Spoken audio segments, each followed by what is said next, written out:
HMM과 관련해서 지금 가장 많은 사람들이 관심이 있는 것은 뭘까요? 아마 피크아웃 우려일 거라고 생각됩니다. 그러니까 피크아웃은 이런 말이잖아요. HMM은 2021년에 사상 최대 실적을 냈고 2022년부터는 그만큼은 못할 거다. 이렇게 본다면 당연히 틀린 말은 아닙니다. 2021년은 정말 역사적으로 유례가 없었을 만큼 해운업계의 대호황기였으니까요. 실제로 해운업계 관계자는 저에게 이런 얘기를 했어요. 2021년은 해상운임이 비정상적으로 높았던 시절이다. 아마 이런 시절이 다시 오기는 쉽지 않을 것이다. 여기서 주목할 말은 바로 비정상적이라는 말입니다. 일반적으로 해운업계는 세계 경기 사이클을 그대로 따라가게 됩니다. 세계 경기가 호황일 땐 자연스럽게 세계 물동량이 급증하니까 해운업계의 업황도 활짝 웃게 되고, 불황일 땐 물동량이 떨어지다 보니 자연스럽게 해운업계도 조금 어려워지는 그런 형태죠. 하지만 이번 대호황은 조금 얘기가 다릅니다.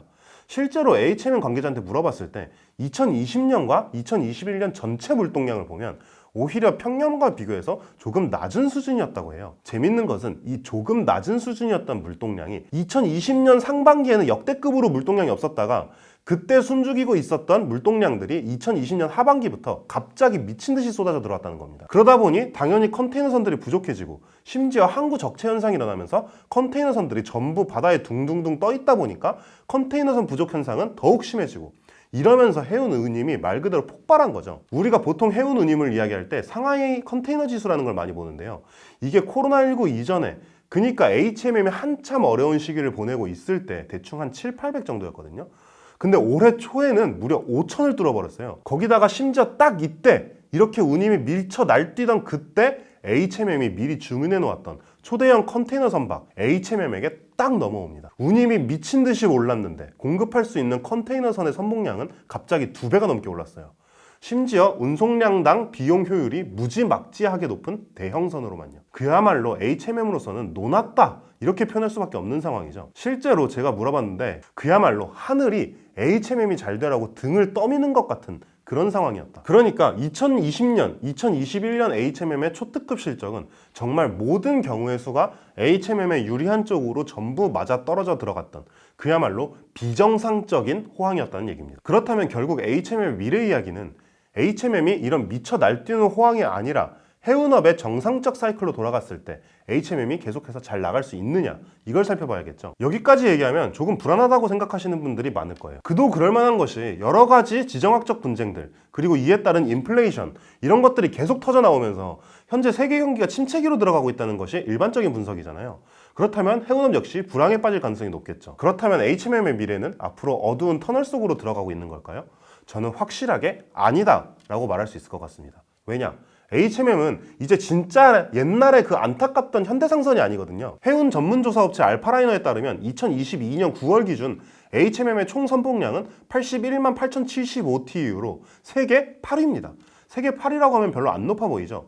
근데 더 중요한 게 뭐냐면 HMM의 초대형 선 비율이 세계 1위라는 거예요. 9월 기준으로 1만 8천 TEU급 이상 초대형 선박이 HMM의 전체 선봉량에서 차지하는 비율이 35%입니다. 그 다음으로 이 비율이 높은 게 에버그린인데, 이 에버그린과도 9%포인트나 차이나요. 초대형 선박의 기준을 1만 5천 TEU급까지 넓혀 잡으면 HMM의 초대형선 비율은 무려 50%를 초과하게 됩니다. HMM 다음으로 높은 곳이 프랑스의 CMA CGM인데 여기가 25%밖에 안 돼요. 그야말로 초대형선 비율로는 HMM이 다른 글로벌 선사들을 압도하고 있다, 이렇게 볼 수 있겠죠. 컨테이너 사업에서 초대형선의 비율은 그대로 수익성과 직결됩니다. 컨테이너 20만 개를 수송한다고 했을 때 5,000 TEU급 컨테이너선 40개를 보내는 것보다 2만 TEU급 컨테이너선 10개를 보내는 게 훨씬 싸거든요. 심지어 HMM이 보유하고 있는 초대형 컨테이너선들이 죄다 이제 막 세상에 태어난 새 선박들입니다.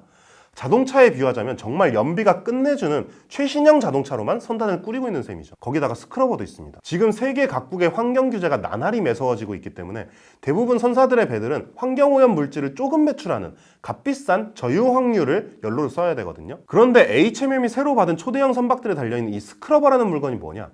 배가 배출하는 오염물질을 획기적으로 감소시켜주는 장치예요. 그러다 보니 저 비싼 저유황유 말고 값싼 벙커 CU를 써서 항해할 수 있게 되는 거죠. 당연히 수익성은 높아질 수밖에 없습니다. 불황기를 버티는 가장 중요한 힘은 당연히 효율성입니다. 실제로 머스크와 MSC 같은 초대형 선사들이 해상운임을 낮춰서 불황을 의도적으로 만들어내는 치킨 게임을 통해 중소형 선사들을 다 말려 죽일 수 있었던 이유도 그들이 최신식 초대형선을 많이 갖고 있어서 비용 효율이 무지하게 높았기 때문에 가능했던 거거든요. 해상우님이 2018년 이전으로 복귀한다 하더라도 HMM의 상황은 그때와는 완전히 다를 거라는 뜻입니다. 물론 해상우님이 그때로 복귀하지 않을 거라는 예상도 많고요. 해운업계 관계자한테 물어봤는데 이렇게 얘기하더라고요. 해상운임과 관련해 의견이 분분하기는 한데 이제 치킨게임 시절처럼 저운임이 유지될 가능성은 높지 않다고 보는 것이 일반적이다. 2M 등 대형 선사들이 굳이 그렇게 할 이유도 많이 사라졌고 아마 상하이 운임지수는 1000 중후반에서 2000 초반 정도 수준을 왔다 갔다 하면서 하향 안정화될 것으로 보인다. 그러니까 정리하자면 이런 겁니다. 아마 해운업계가 2020년, 2021년 같은 대호황을 다시 맞이하기는 쉽지 않을 것이다. 하지만 세계 경기가 침체기에 들어선다고 하더라도 HMM은 그걸 극복할 수 있는 기초 체력을 이미 탄탄하게 다져놓은 상태다. 그런데 여기서 궁금해지는 것이 있습니다. 사실 지금 얘기한 건 어찌됐든 단기적인 미래를 본 거고 좀 더 긴 미래, 그러니까 HMM이라는 기업이 근본적으로 어디로 나아갈 것인지 그런 것들도 궁금하잖아요. 그러니까 그 이야기는 다음 시간에